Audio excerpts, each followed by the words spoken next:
Hello, friends, and welcome to Jewels of Truth. My name is Daniel Fontenot, and today I will be dealing with the question, as I dealt in the last presentation, does the Pope meddle in politics? And if you are a Catholic, or maybe you're not a Catholic, you are aware that the Pope and his bishops and cardinals and stuff, they will say, no, the church does not get involved in politics. And that is just false from A to Z. So, again, I will be reading from the book Facts of Faith by Christian Edwardson. If the book is still in print, and I would encourage you to purchase that book. You can get it. Where did we get this book, Debbie? Either Orion Publishers or Laban Ministries. Orion Publishing, either Orion Publishing or Laban Ministries. Maybe even both of those publishing houses, okay? So in that book, we read, on May 24th, 1160, Pope Alexander III excommunicated Frederick Barbarossa and released his subjects from their allegiance. Pope Innocent III deposed and reinstated princes and released subjects from their oaths, as if he were a universal ruler. Okay?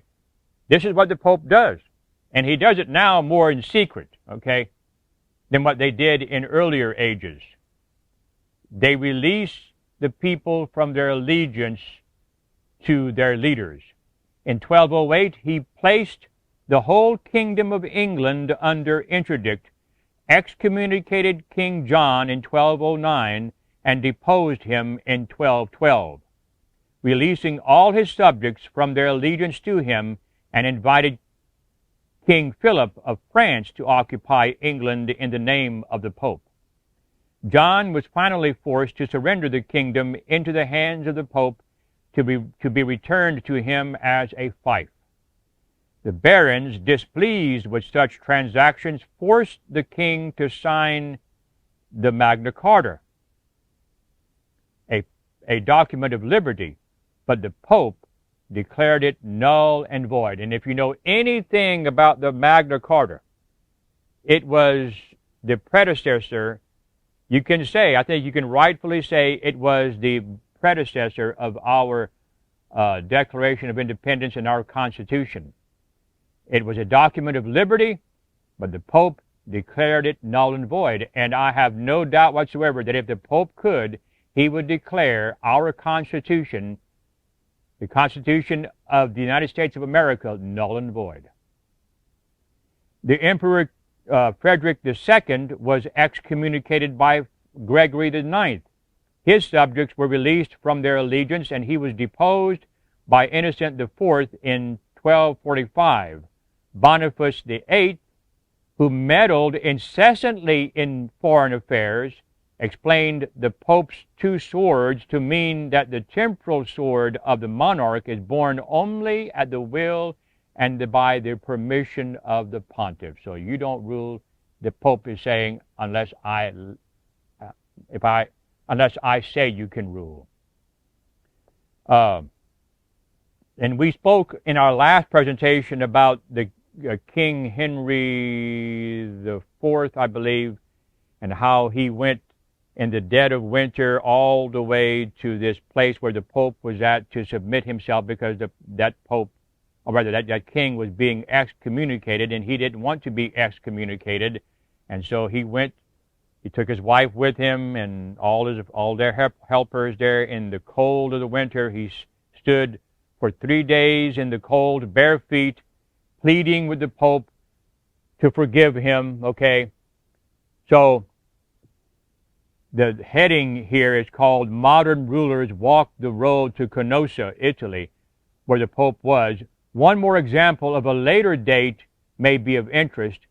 For centuries, France had been under the controlling power of the papacy, and in the revolutionary period, she attempted to shake off the shackles. But the fetters were so strong and the chains so heavy that she found herself unable to do so. till finally the Association Law of 1901 and the Separation Law of 1905 granted religious liberty to all denominations alike. Rome, however, does not want liberty, but sole control. And so her thunderbolts were hurled against the quote-unquote injustice of France, till the impression was created that Rome was fighting for liberty. It is the same old story. The papacy always feels oppressed where it is not given a free hand to control. I'm going to digress here just for a moment. This last sentence, the papacy always feels oppressed where it is not given a free hand to control. That same attitude, dear friends, has infected the Protestant churches. Because the Protestant churches in the United States have done the same or a similar thing. Okay? If they want to rent, say, a city hall, say you have a church in a city, and they want to rent the city hall, and whatever, the mayor or whoever, those that are in control of the city government, they will say no to that church organization. Well, that church organization, time and time again, I've read about this, and you may have too, where the church, they will sue. They will sue, and they'll say, we're being persecuted because we're a Christian church. All right? What did Jesus say? What did Jesus say? And people have asked for, this was a popular saying a couple of decades ago or more, what would Jesus do? Well, what did Jesus say? If they persecute you in this city, if they will not accept your message, what did it say? Go somewhere else. Go to another city. Go ahead and suffer the wrong rather than sue. It's not going to do you any good. It's not going to promote your faith by suing the government, by taking that city government to law. This is the same attitude as the papacy. It always feels oppressed where it is not given a free hand to control. It is not in defense of religious liberty the Pope is attacking the French Republic, but because the Republic has placed all religious bodies alike under the regime of religious liberty, equality, and toleration, and this he calls the law of oppression. Oh, because the government, the French Republic, is placing all religious bodies alike under the regime of religious liberty, equality, and toleration, that's oppression? Yes, in the eyes of the Pope, that's oppression, because they won't let him control their consciences.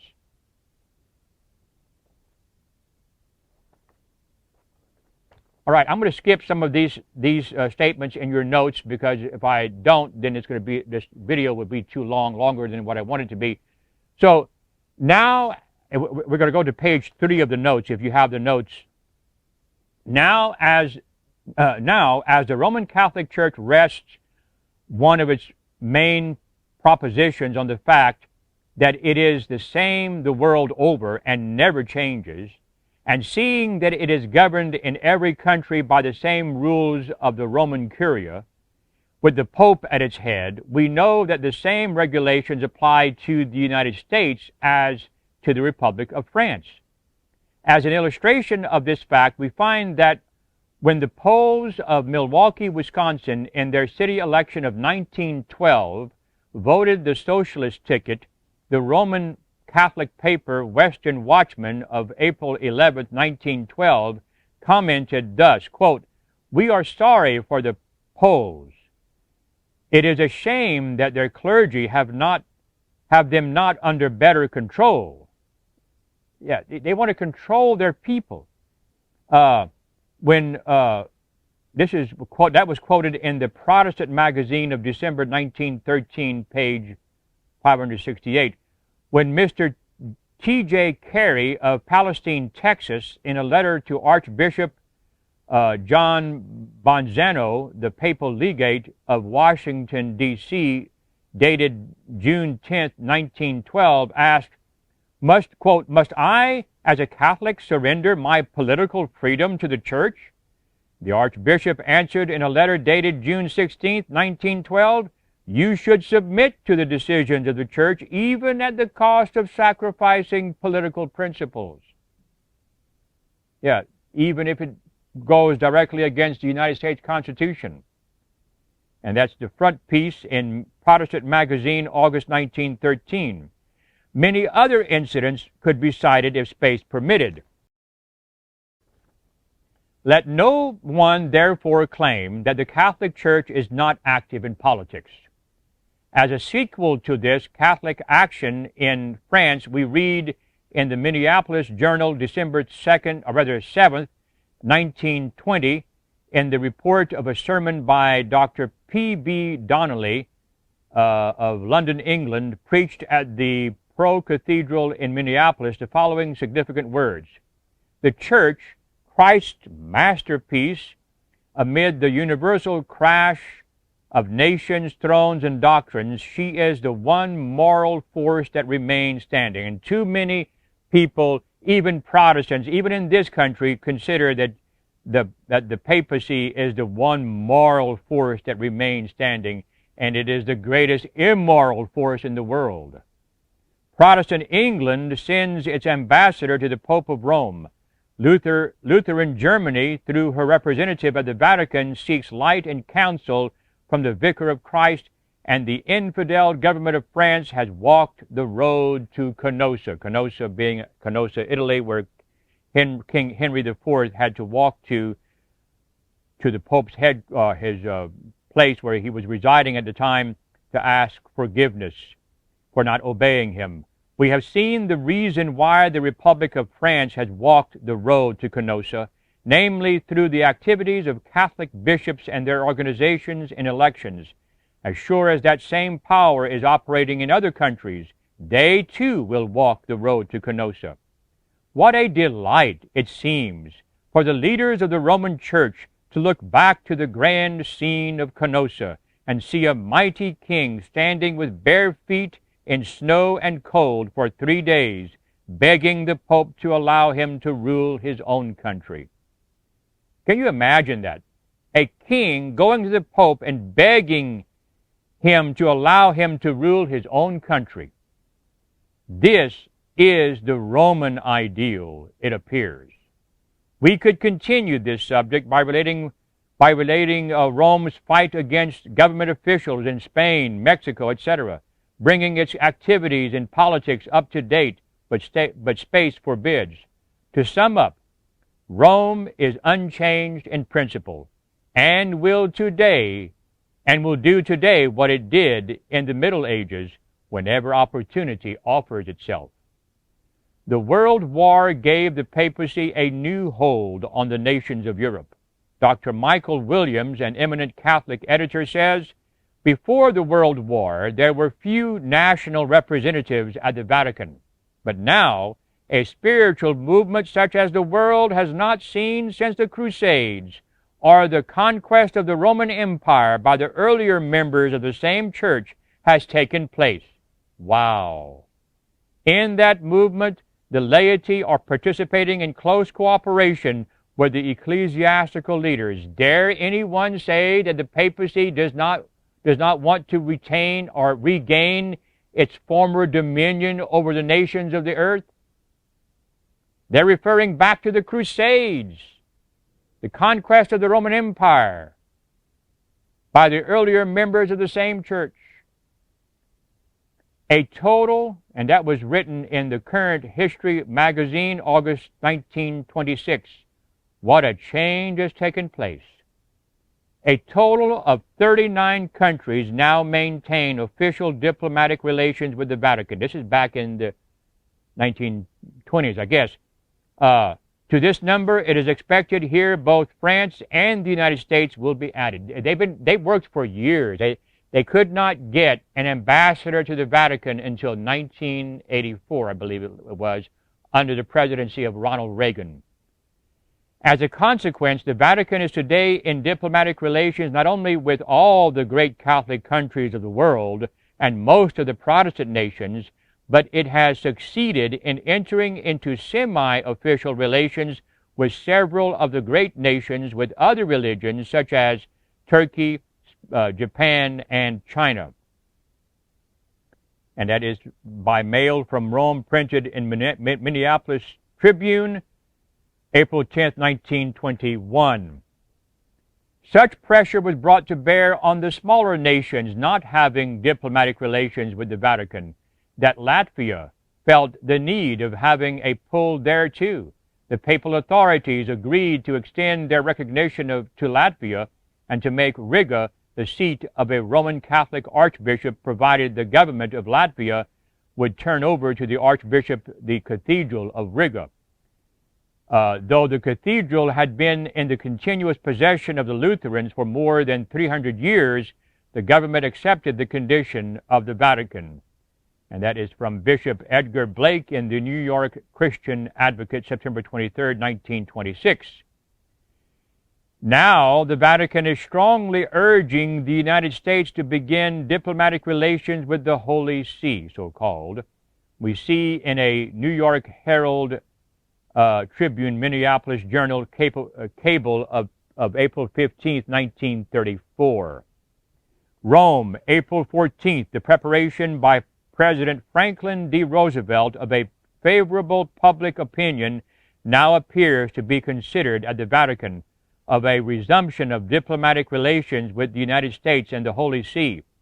The Roosevelt administration has progressed from a merely friendly attitude to a definite willingness to dispatch a minister to the Holy See as soon as the American public, and especially Congress, can be put into the frame of mind to accept the step.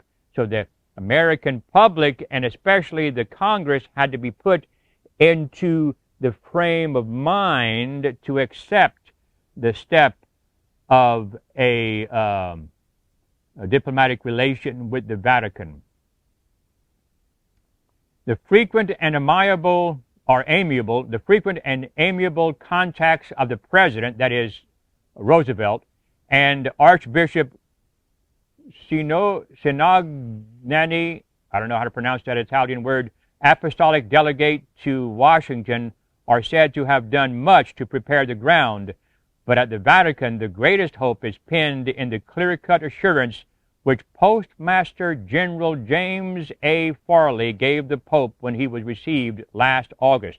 And as a side note to this, Postmaster General James A. Farley was probably the most instrumental man to get Franklin D. Roosevelt into the presidency.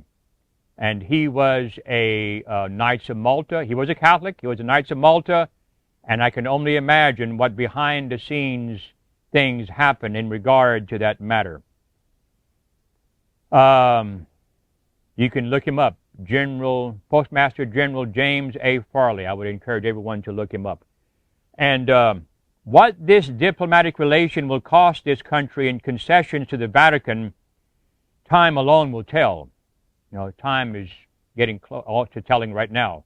We venture to say that it will be of a different nature from that of Latvia, and infinitely greater in its consequences. But Protestants seem to be so fast asleep that they do not even dream of danger. And they're so fast asleep that they don't even dream of danger even now, brothers and sisters.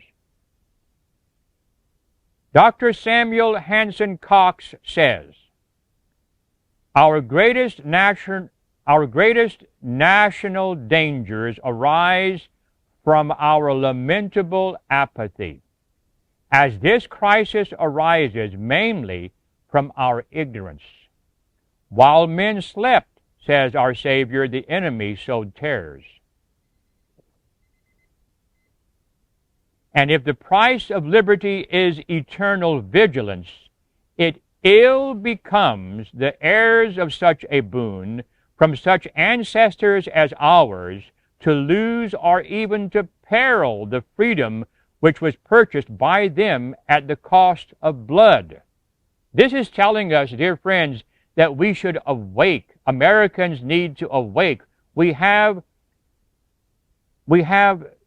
such a boon of civil and religious liberty, such a boon of ancestors like Washington, George Washington, Thomas Jefferson, John Adams, John Quincy Adams, James Madison, and others.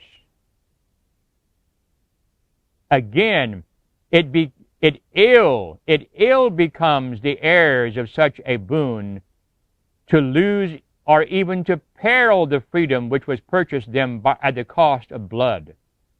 Nor will anything like indifference suit the occasion.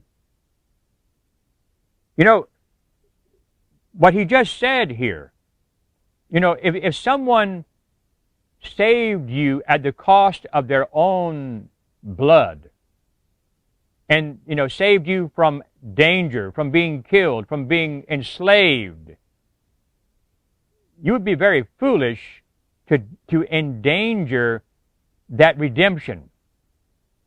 But Americans are doing that and have been doing that for decades. Nor will anything like indifference suit the occasion. America expects every citizen, as Christ every Christian, to do his duty, and to omit this on any pretense is criminal. It is suiting and serving the enemy. It is servility and subservience to the common foe. Sleep on, says Rome, and we will have you.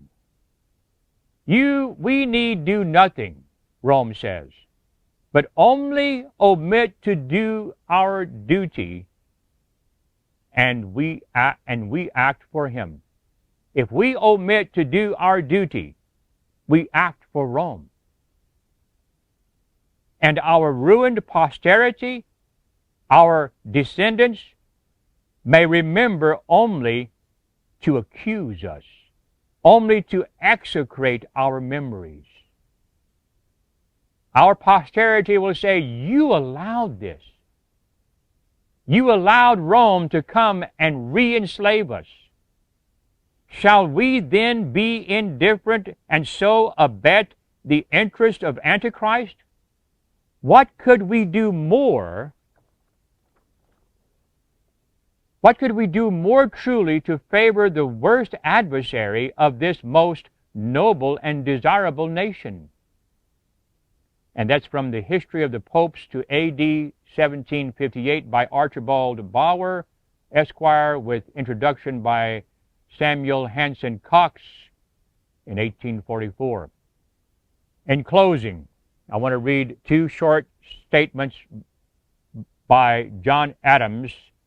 I think John Adams was our second president after George Washington.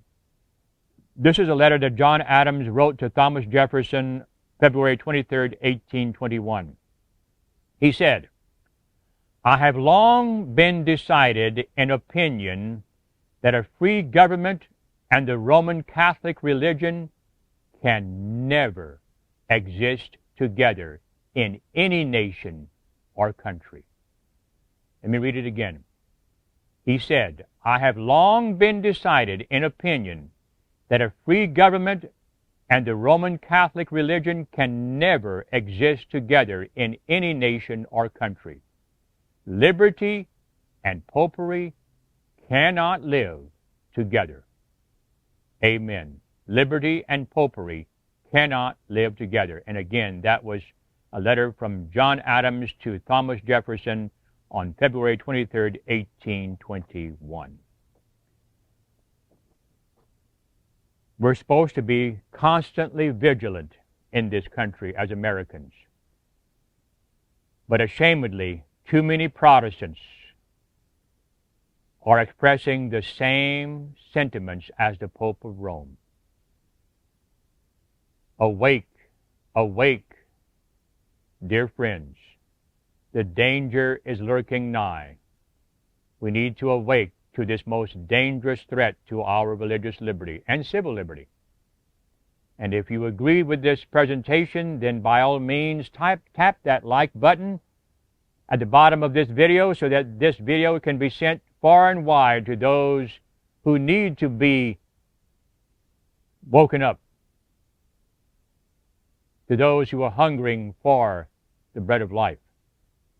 And if you have any questions or comments, yes, please post them at the bottom of this video. And if you haven't subscribed, then we would highly encourage you to subscribe today. We thank you for joining us here at Jewels of Truth, and we hope that you will have a good day in the Lord.